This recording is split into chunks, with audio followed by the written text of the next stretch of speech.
नमस्कार विद्यार्थियों। पिछले वीडियो में हमने मौलिक अधिकारों के बारे में पढ़ा था। आज हम मौलिक कर्तव्य के बारे में अध्ययन करते हैं कि नागरिकों को अधिकार के साथ साथ मौलिक कर्तव्य भी वहन करने के लिए दिया जाता है। जब तक नागरिकों को उन कर्तव्यों का बोध नहीं कराया जाता तब तक उन्हें आदर्श नागरिक नहीं बनाया जा सकता है। इसीलिए सन 1976 में स्वर्ण कमेटी की रिपोर्ट में दिए गए सुझावों को लागू करने के लिए कुछ कर्तव्यों को संविधान के अनुच्छेद 51 में जोड़ा जाकर अनुच्छेद 51A बनाया गया, जिसमें नागरिकों के कर्तव्यों की एक अपेक्षा के रूप में बनाया गया। अनुच्छेद 51A में जो नागरिकों के लिए मौलिक कर्तव्यों का वर्णन किया गया है वो टोटल 11 है तथा ये कर्तव्य एक प्रकार की अपेक्षा है जो संविधान अपने नागरिकों से रखता है। इसमें जो नंबर 1 आता है वो है संविधान का पालन करना तथा इसके आदर्शों, संस्थाओं, राष्ट्रीय ध्वज व राष्ट्रगान का सम्मान करना। कि हमारे संविधान ये चाहता है कि हमारे जो राष्ट्रीय ध्वज है, राष्ट्रगान है, उनका प्रत्येक नागरिक सम्मान करे। दूसरा है राष्ट्रीय स्वतंत्रता संग्राम को प्रेरित करने वाले जो महान आदर्श है उनको मानना और उनका अनुसरण करना। इसमें तीसरा मौलिक कर्तव्य है भारत की एकता और अखंडता की रक्षा करना। कि प्रत्येक नागरिक का कर्तव्य है कि भारत की एकता को बनाए रखे और उसकी अखंडता की रक्षा करे। चौथा मौलिक कर्तव्य है कि जब भी आवश्यकता पड़े तो देश की रक्षा करे, यानी कि प्रत्येक नागरिक को आवश्यकता पड़ने पर देश की रक्षा करना अनिवार्य है। इसमें पांचवा है कि भारत में जो लोग रह रहे हैं, जो नागरिक रह रहे हैं, वो चाहे धार्मिक, भाषाई, क्षेत्रीय व वर्ग की दृष्टि से विविध हो, लेकिन उनमें सब में समान भाईचारे की भावना और आपसी सद्भाव को बढ़ावा देना है। छठा है अपनी गौरवशाली परंपरा और समृद्ध संस्कृति को बनाए रखना। कि जो हमारी पारंपरिक धरोहर है, प्राचीनकालीन धरोहर है, उसको व्यक्ति वैसा का वैसा बनाए रखे, उससे कोई छेड़छाड़ी न करे। सातवां है प्राकृतिक पर्यावरण की सुरक्षा करना। कि जिस प्रकृति में हम रह रहे हैं प्रत्येक नागरिक का कर्तव्य है कि उसकी सुरक्षा प्रदान करे, उससे कोई छेड़छाड़ी न करे। आठवां है मानवतावाद और वैज्ञानिक दृष्टिकोण का विकास करना। नवा है सार्वजनिक संपत्ति की रक्षा करना और हिंसा का प्रयोग न करना। कि भारत देश में जहाँ भी सार्वजनिक संपत्ति है उसकी प्रत्येक नागरिकों को उसकी रक्षा करनी है और वहाँ कोई हिंसात्मक प्रवृत्ति नहीं करनी है। इसी के साथ जो 10वां मौलिक कर्तव्य है वो है कि व्यक्तिगत एवं सामूहिक गतिविधियों की ओर बढ़ने का सतत प्रयास करना। कि प्रत्येक व्यक्ति को सामूहिक रूप से जो सामाजिक गतिविधियाँ है उसमें सहसम्मान भाग लेना है और सद्भावना के भाईचारे की भावना विकास करना है। अंत में जो 11वां मौलिक कर्तव्य है वो है अभिभावक के लिए। कि अभिभावक के लिए एक महत्वपूर्ण कर्तव्य बताया गया है कि वह अपने बच्चों को जिनकी उम्र 6 से 14 वर्ष है उनको वो शिक्षा का अवसर प्रदान करे तथा उन बच्चों को राष्ट्रीय विकास और प्रत्येक क्षेत्र में ऊंचाई तक पहुंचाने का कार्य करे। इस तरह से हमने हमारे वर्णित जो 11 मौलिक कर्तव्य है उसके बारे में पढ़ा। अब हम पढ़ेंगे कि इन मौलिक कर्तव्यों के प्रति जागरूकता पैदा करने के लिए शिक्षा की क्या भूमिका होती है। कि शिक्षा विद्यार्थियों में इन मौलिक कर्तव्यों का प्रचार कैसे कर सकती है। कि भारतीय संविधान के अनुच्छेद 51K में जो उल्लेखित मौलिक कर्तव्यों का विद्यार्थियों को बार बार स्मरण कराया जाने की दृष्टि से उन्हें बार बार छोटे छोटे मूल कर्तव्यों के प्रति जागरूक करना अनिवार्य है तथा उनमें सकारात्मक दृष्टिकोण का विकास करना। कि विद्यार्थियों में हमारे जो मौलिक कर्तव्य है उनके प्रति सकारात्मक दृष्टिकोण विकास करना शिक्षा की अहम भूमिका है। विद्यार्थियों को कर्तव्य बोध कराए जाने के लिए उन्हें स्वयं के तथा अपने आसपास के पड़ोस समाज के प्रति आवश्यक गतिविधियों से परिचित कराना यह भी आवश्यक है।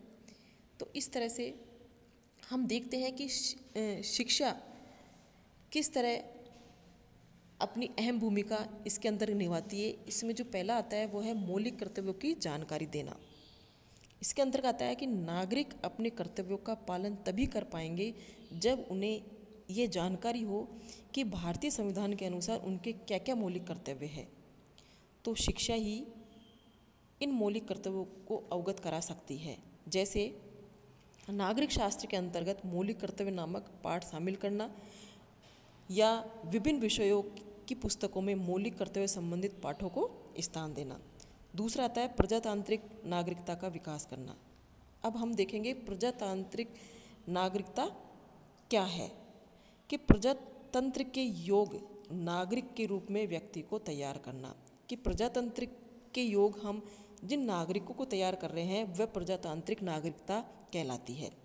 प्रजातंत्र के योग नागरिक से यह उम्मीद की जाती है कि वह अपने मौलिक कर्तव्यों का पालन करे।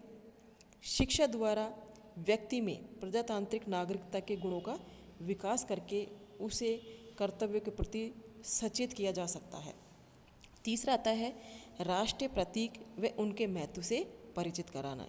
कि जो हमारे संविधान में जो राष्ट्रीय प्रतीक राष्ट्रीय चिन्ह है उनके बारे में भी विद्यार्थियों को अवगत कराए, उनकी जानकारी दे तथा उनमें आदर भाव विकास करने में मदद करे। फिर आता है चौथा आता है हमारा सांस्कृतिक धरोहर से परिचित कराना।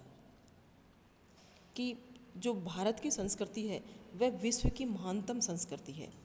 भारतीय होने के नाते विद्यार्थियों का इसमें परिचित होना आवश्यक है कि जो हमारी संस्कृति है उसका प्रत्येक विद्यार्थियों को परिचित कराया जाए। शिक्षा ही वह साधन है जो ऐसा कर सकती है।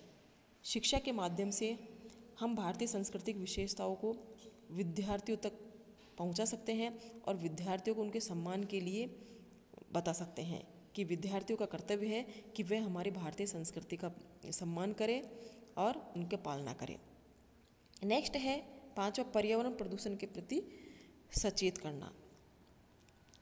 पर्यावरण में होने वाले प्रदूषण को रोकना भी प्रत्येक नागरिक का मौलिक कर्तव्य है। इस संदर्भ में शिक्षा की महत्वपूर्ण भूमिका होती है कि शिक्षा सभी स्तर पर विद्यार्थियों को किसी न किसी रूप में पर्यावरण शिक्षा दी जाती है। अलग अलग कक्षाओं में अलग अलग पाठ्य वस्तु के माध्यम से विद्यार्थियों को पर्यावरण शिक्षा से अवगत कराया जाता है तथा पर्यावरण प्रदूषण को रोकने के लिए उनको सावचेत भी कराया जाता है।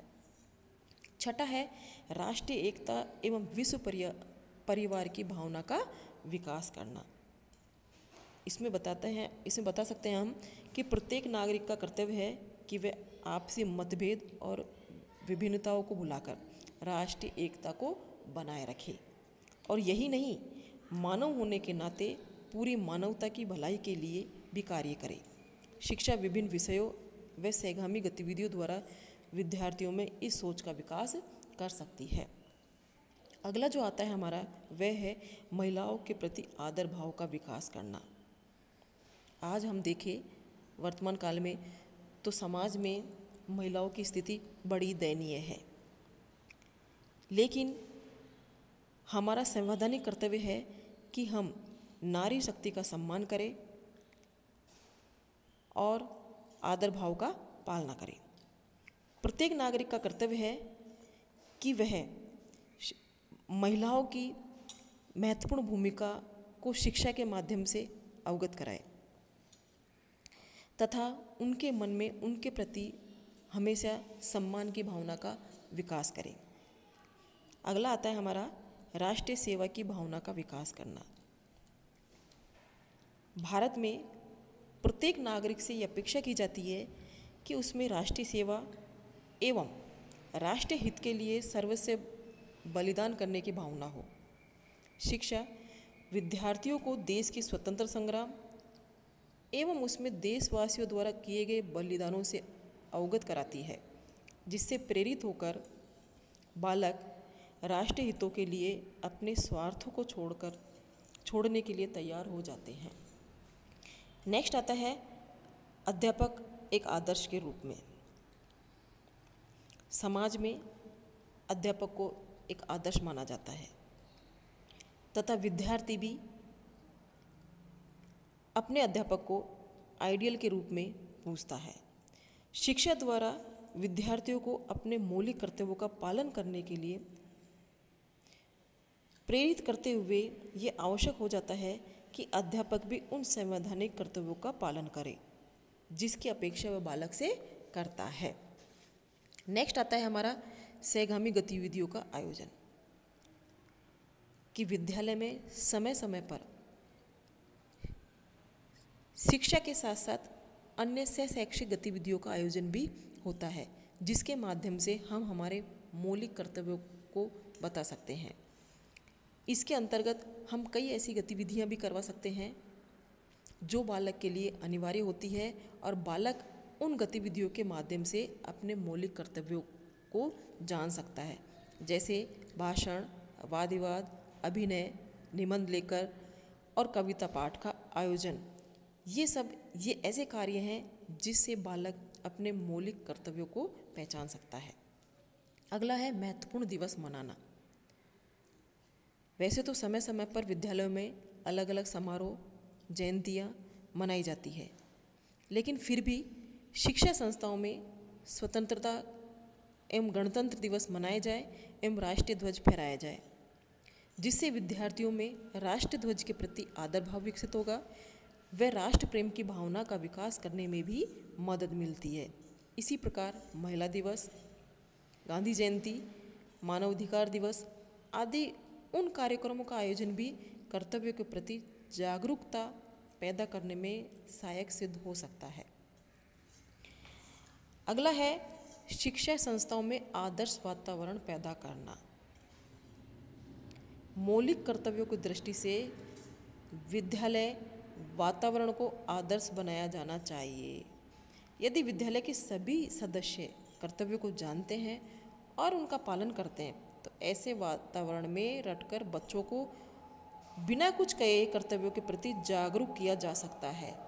यानी कि वहाँ के जो सदस्य हैं, विद्यालय के जो सदस्य हैं, वो सुचारू रूप से अपने कर्तव्यों का पालन करते हैं तो उनको देखकर वहाँ के जो विद्यार्थी हैं वो स्वतः ही अपने कर्तव्यों का पालन करना सीख जाएंगे। इस तरह से हमने मौलिक कर्तव्यों का अध्ययन किया तथा शिक्षा का क्या प्रभाव है उसके बारे में हमने आज पढ़ा। अतः निष्कर्ष में हम यह कह सकते हैं कि शिक्षा विद्यार्थियों में मौलिक कर्तव्य के प्रति जागरूकता पैदा करने की दृष्टि से महत्वपूर्ण भूमिका निर्वाह कर सकती है और मौलिक कर्तव्य भी मूल्यों की तरह सिखाए नहीं जाते, वरन अनुकूल वातावरण का निर्माण करके विद्यार्थियों को स्वतः ही इसमें सीखने के लिए प्रेरित किया जाता है। इस प्रकार से आज हमने मौलिक कर्तव्यों का अध्ययन किया। अगला जब वीडियो आएगा तो उसमें हम मौलिक कर्तव्यों और मौलिक अधिकारों के संबंध के बारे में चर्चा करेंगे। धन्यवाद।